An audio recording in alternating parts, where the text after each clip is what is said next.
In 2020, I moved into a quiet four-home neighborhood. In 2024, I became the HOA president, and a few months later, the HOA no longer existed. When I bought my home in 2020, the neighborhood looked almost too good to be true. Four newly built houses, no traffic, no noise, and no visible problems. It felt private, calm, and simple. Exactly what most people want when they buy a home. What I didn't realize at the time was that hidden inside the legal paperwork was one requirement that would later shape everything. This development was legally required to have a homeowners association. None of us wanted it. Not a single homeowner had asked. For an HOA, it wasn't created because of shared pools, private roads, or luxury amenities. It existed because the city demanded it during the approval process. The HOA wasn't a choice. It was a condition. From the beginning, everyone viewed it as a formality, something temporary, something that existed on paper but didn't reflect how we actually lived. Still, every month we paid our dues, $280 per household, quietly leaving our accounts for reasons most of us couldn't even explain clearly. The official reason was a small park located at the back of the development. On a site map, it looked like a shared green space meant for everyone. In reality, it felt more like the backyard of the last house on the lot. The land sat entirely on a floodplain, meaning it could never be developed or built on. Its estimated value was around $3,000 Canadian dollars, hardly enough to justify the costs attached to it. Yet because that land existed, the HOA existed. And because the HOA existed, we paid for insurance, maintenance, reserve funds, and administrative fees, all for something that almost no one used. From the very first conversation between neighbors, one thing was clear. If there was ever a legal and safe way to remove the HOA, we would take it. We weren't trying to avoid responsibility. We just didn't believe in paying indefinitely for something that gave us nothing in return. At the time, it felt like wishful thinking. HOAs don't usually disappear. They grow stronger, add rules, and gain power. But ours was small, fragile, and completely dependent on a single piece of land. We just didn't know yet that this land would become the key to everything. The entire HOA existed for one reason: a small park tucked behind the last house in the development. On paper, it was labeled as a community green space. In reality, it didn't feel like one. There were no benches, no playground equipment, and no walking paths. It wasn't a place where neighbors gathered or kids played. Most of the time, it sat empty, quietly blending into the yard of the house closest to it. There was another problem. The land sat on a designated floodplain. That single detail changed everything. Because of that classification, the park could never be developed, sold for profit, or improved in any meaningful way. Its estimated value was roughly $3,000 CAD, which made the ongoing HOA expenses feel increasingly absurd. Every month, we were paying for insurance, maintenance, and reserve contributions, all tied to that one piece of land. Over time, the math became impossible to ignore. We were spending far more maintaining the park than the land itself was worth. Eventually, the homeowner, whose property bordered the park, raised an idea that initially felt uncomfortable. What if they took ownership of the land? At first, the suggestion sounded risky. Giving a single homeowner control over what was technically community property can quickly turn into conflict. But instead of reacting emotionally, we slowed down and looked at the facts. The land was unusable. The HOA existed almost entirely because of it, and the homeowner already treated it like part of their yard anyway. To make sure everything was done properly, we hired a lawyer. A formal deed was drafted that limited how the land could be used. Access would be maintained, the space could not be developed for personal gain, and if the homeowner ever sold their house, the land could be transferred back. Every major concern was addressed in writing. There was another unexpected benefit. By transferring ownership of the park, the HOA could finally meet its emergency reserve requirements without increasing dues. One problem solved several others at once. When all four homeowners sat down to discuss it, there was no arguing, no power struggles, just logic. The proposal didn't benefit one person at the expense of the others. It benefited everyone. The vote was unanimous. With one signature, the HOA lost the very thing that justified its existence. And none of us realized yet that this decision had quietly set the stage for the HOA's eventual end. Here's a truth about small HOAs that most people don't talk about. Nobody wants to run them. Being HOA president isn't glamorous. There's no recognition, no paycheck, no sense of accomplishment. Instead, it's a constant stream of emails, forms, maintenance requests, and neighbor complaints. Every year, the same awkward conversation happens. Someone has to be president, but nobody volunteers willingly. In our development, this became a running joke. Every time the HOA board needed a president, someone would carefully forget or conveniently be out of town during the vote. Meetings were awkward, and the word volunteer felt more like a punishment than a choice. It was clear that this role, although technically necessary, was universally undesirable. Eventually, the rotation brought the role to me. I hadn't campaigned. I didn't lobby for it. I didn't even want the job. But it was my turn. And when I looked around, it was obvious. Someone had to take responsibility, or the HOA would continue existing in its inefficient, money-draining limbo. By the time I officially became president, the HOA had almost nothing left to manage. The park had been transferred, eliminating its largest expense. The only remaining community responsibility was a tiny strip of grass, technically located on my property.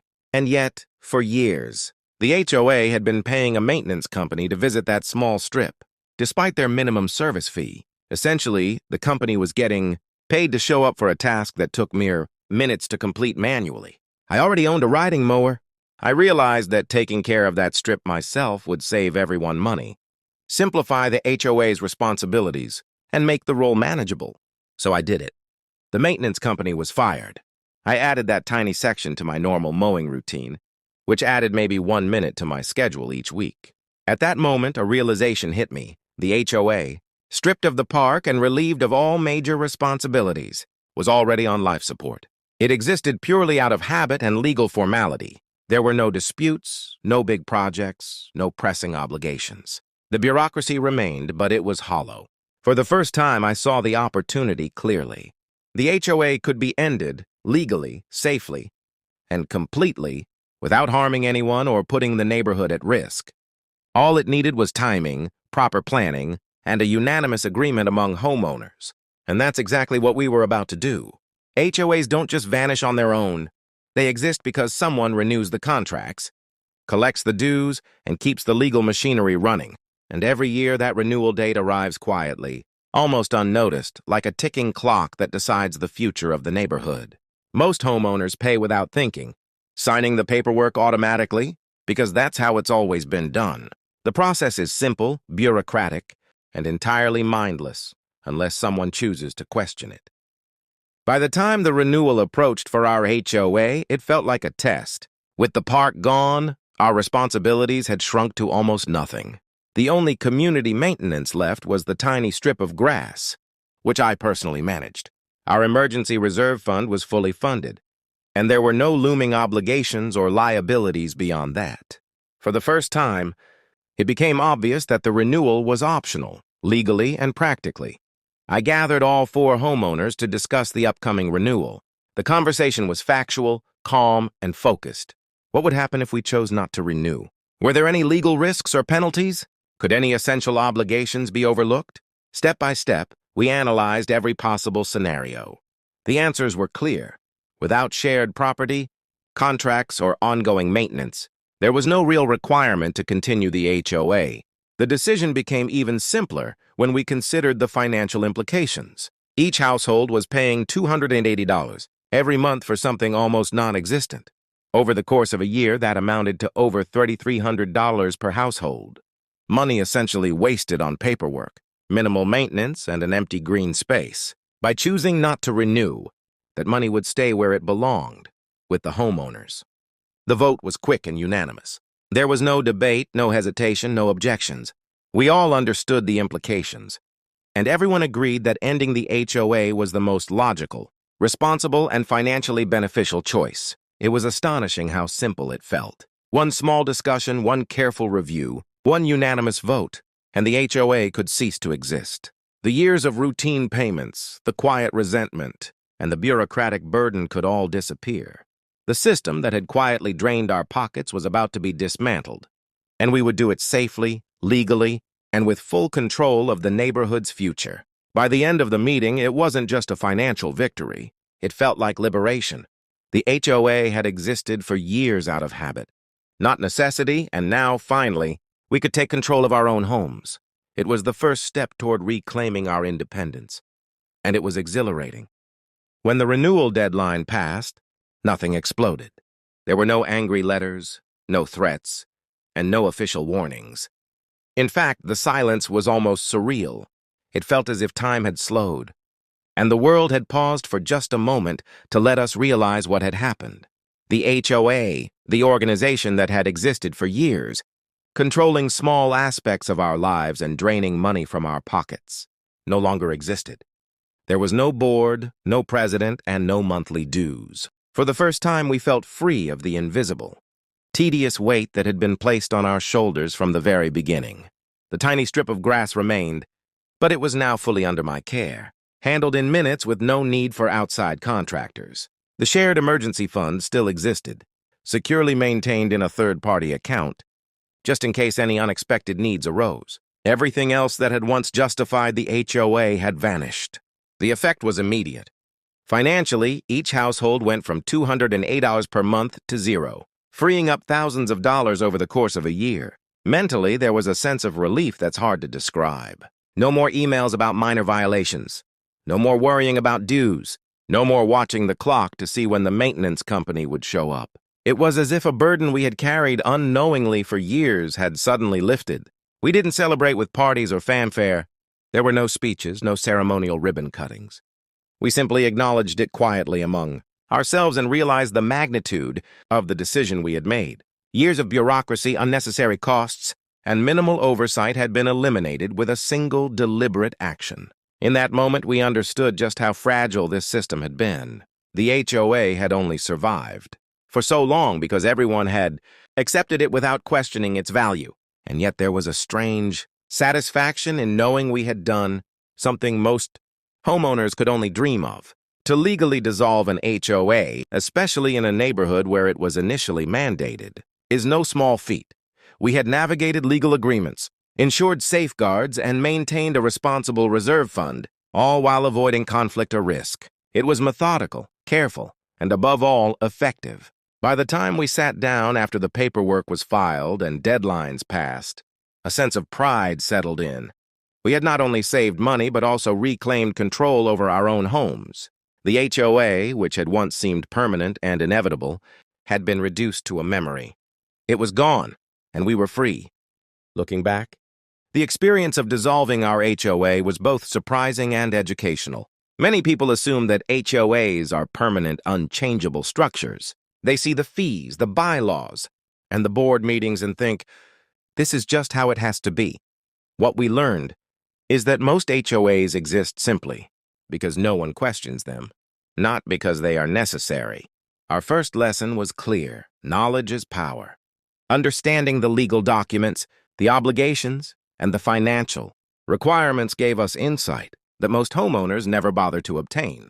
With just a few careful reviews, discussions, and consultations with a lawyer, we discovered that the HOA had far fewer obligations than we had assumed. Most of the rules, fines, and fees were enforceable only because the homeowners agreed to the system and continued funding it. Remove the payments and oversight, and the structure collapses. The second lesson, small changes can have huge consequences. Transferring the park's ownership seemed like a minor adjustment at the time. It was a single piece of land with minimal value and virtually no use. Yet that transfer effectively removed the central justification for the HOA's existence. One small, logical decision set the stage for eliminating an entire organization.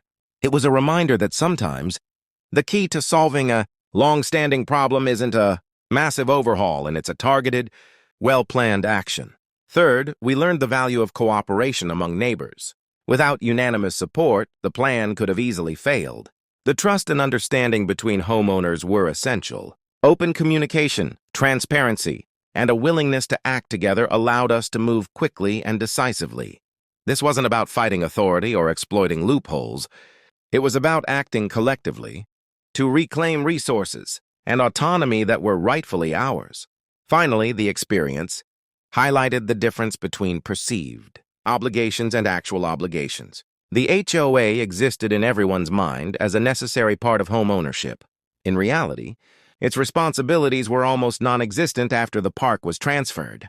Recognizing the difference allowed us to make confident decisions without fear of legal repercussions or community backlash. In the end, dismantling the HOA was more than a financial victory. It was a lesson in empowerment, strategy, and the importance of questioning systems that seem permanent. What seemed like an immovable, bureaucratic entity proved to be fragile when approached thoughtfully. And the benefits, financial freedom, less stress, and regained control, were immediate and tangible. One of the most immediate and noticeable benefits of ending the HOA was financial. Before, each household contributed $280 every month, totaling over $3,300 per year. That money disappeared quietly, with no visible return on investment. The HOA provided minimal maintenance, insurance coverage for a largely empty green space, and little else. Over time, it became clear that this recurring cost was draining resources for something almost non-existent. When the HOA ceased to exist, the savings were immediate. The money that had been quietly leaving our bank accounts stayed with the homeowners. For some, this allowed for home improvements. For others, it was simply extra disposable income. But beyond the numbers, the psychological relief was perhaps even more significant. Every time a bill arrived from the HOA, it reminded us of bureaucracy, rules, and obligations that provided little actual benefit. That reminder was gone. The monthly stress of accounting, payments, and paperwork evaporated. Beyond finances, the HOA's dissolution brought peace of mind. Without a governing body monitoring every minor infraction, homeowners could focus on their own lives without fear of letters, fines, or unnecessary meetings. Even small tasks, like maintaining the strip of grass, became manageable with minimal effort. I personally took over mowing that tiny strip in a matter of minutes, and it became part of my routine without inconvenience. The burden of coordinating maintenance, resolving disputes, or managing contracts simply disappeared. This newfound freedom allowed the neighborhood to function, more like a community and less like a corporate structure. People interacted voluntarily rather than out of obligation. Decisions about shared resources could be made informally, based on trust rather than rules enforced by a board. The tiny emergency fund we maintained ensured that nothing critical was neglected, yet there was no bureaucracy attached. It was a system that worked for the homeowners rather than the other way around. In short, the financial and emotional benefits of ending the HOA were profound. Money, previously lost to redundant fees, now stayed in the hands of the people who earned it. Stress and anxiety associated with unnecessary bureaucracy vanished. And most importantly, the neighborhood regained autonomy. Homeowners were in control of their homes again, not a distant governing body. This combination of freedom and responsibility created a sense of empowerment rarely experienced in modern home ownership. Looking back, one of the most critical factors in successfully ending our HOA was timing. The sequence of events, the park transfer, the emergency fund setup, and the approaching renewal deadline all aligned perfectly. Had we attempted this a year earlier, the HOA would have still had control over the park, and the financial and legal justification to exist would have been stronger.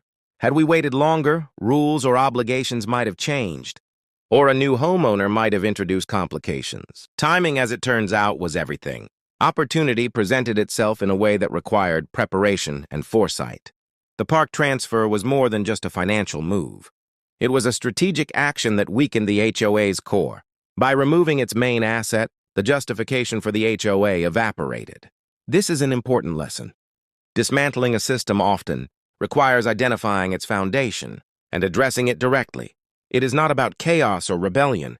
It is about strategic thinking and acting decisively when the conditions are right. Another aspect of timing was psychological. Homeowners needed to be aligned, willing, and informed. There was no room for hesitation or half-hearted agreement. Each of the 4 homeowners had to understand the risks, benefits, and legal implications fully. When all parties were on board, the execution was swift and smooth. A delayed decision or lack of consensus could have stalled the process, allowing the HOA to continue its minimal but persistent existence. Furthermore, the legal deadlines associated with renewal worked in our favor. We were able to let the renewal pass without signing, which effectively terminated the HOA without confrontation or dispute. The system itself provided a natural exit point. We only had to recognize it and act. It was a reminder that understanding processes, deadlines, and regulations can create opportunities where others see barriers. In essence, the combination of preparation, strategy, and timing made what seemed impossible achievable. Without foresight, the HOA would still be collecting dues, managing the park, and exerting unnecessary control over our lives. With it, we achieved financial freedom, autonomy, and peace of mind, all while maintaining neighborly relationships and avoiding conflict. Timing transformed a potentially complicated legal process into a seamless, almost effortless victory for all involved. Another essential factor in successfully ending the HOA was trust among neighbors. Without full cooperation, the plan could have easily failed. Miscommunication, hesitation, or distrust could have resulted in one homeowner objecting, and the HOA might have survived purely out of procedural inertia. The reality is that many HOA conflicts exist not because of legal requirements, but because homeowners fail to communicate or act together. Our success hinged on clarity, honesty, and shared understanding. Before taking any major action, we ensured that everyone knew the plan in detail. Legal safeguards were explained, risks were evaluated, and each homeowner understood their role. We weren't acting rashly. We were acting strategically. Everyone knew that even if something went wrong, the emergency fund and deed restrictions provided protection. It was a rare combination of minimal risk and maximum benefit. The beauty of this situation was that dissolving the HOA didn't create chaos. No property was at risk. No one lost access to shared amenities. The park remained usable, the emergency fund remained secure, and the only remaining maintenance was a tiny strip of grass handled efficiently by one homeowner. This minimized any potential friction and ensured that no one had reason to challenge the decision. It was a low-risk, high-reward move executed with precision. Trust also meant shared responsibility. Each homeowner understood that the financial and practical obligations of the HOA now shifted back to us collectively. The emergency fund remained in a neutral third-party account to cover unforeseen expenses. If issues arose, we could address them informally without reverting to the formal, rigid structure of the HOA. The confidence that everyone would act responsibly made the risk negligible. Finally, this experience highlighted a critical truth. HOAs often exist because of human inertia rather than necessity. When people blindly follow rules or continue funding a system without questioning it, organizations grow unnecessarily powerful. But when a group acts strategically, transparently, and cooperatively, even seemingly permanent institutions can be restructured or removed entirely. In our case, trust, communication, and minimal risk combined to create a system where freedom and autonomy could replace bureaucracy and unnecessary expense. The final part of this journey was not just about money or legal victories. It was about reclaiming control, freedom, and peace of mind. The HOA, which had once dictated our obligations, collected monthly fees, and subtly influenced our day-to-day lives, was officially gone. No board, no president, no monthly dues, and no bureaucracy. For the first time in years, the neighborhood operated purely on trust, cooperation, and mutual understanding. Financially, the benefits were undeniable. Each household saved $280 per month, amounting to thousands of dollars per year. The emergency fund, carefully maintained in a neutral third-party account, provided security without the overhead or administrative burden of an HOA. Tasks like mowing a tiny strip of grass became trivial, integrated seamlessly into personal routines. The money and effort once lost to red tape were now retained by the homeowners, creating both tangible savings and emotional relief. Emotionally, the impact was just as profound. The stress of letters, rules, fines, and obligatory meetings disappeared. The neighborhood regained autonomy. Homeowners could make decisions collectively without relying on formal processes. Relationships improved because interactions were voluntary and genuine, not mediated by bureaucracy. The transformation went beyond finance. It touched quality of life and mental well-being. Looking back, the journey taught several critical lessons. First, knowledge is power, understanding. Legal obligations and financial structures is essential. Second, timing and opportunity matter, acting. strategically when circumstances align, can achieve results that seem impossible. Third, trust and cooperation are invaluable. Unanimous agreement and shared responsibility make complex actions feasible and low risk. And finally, small, deliberate actions can create outsized impact. Transferring the park, reviewing contracts, and choosing not to renew were all minor steps that collectively dismantled an entire institution. In the end, what seemed like an inevitable burden became a remarkable victory. We not only eliminated unnecessary costs and bureaucracy, but we also reclaimed our freedom as homeowners. The HOA, once a permanent fixture of our neighborhood, was gone, replaced by autonomy, savings, and peace of mind. And while it may sound simple in hindsight, it required patience, strategy, and careful execution. The result? A neighborhood free from unnecessary control, united in trust and thriving on its own terms. It was a rare victory, one most homeowners never experience. And yet, for those willing to study, plan, and act, it is absolutely possible. This story isn't just about an HOA, it's about taking control of your life, questioning systems, and recognizing that freedom often lies just beyond bureaucracy if you have the courage to seize it.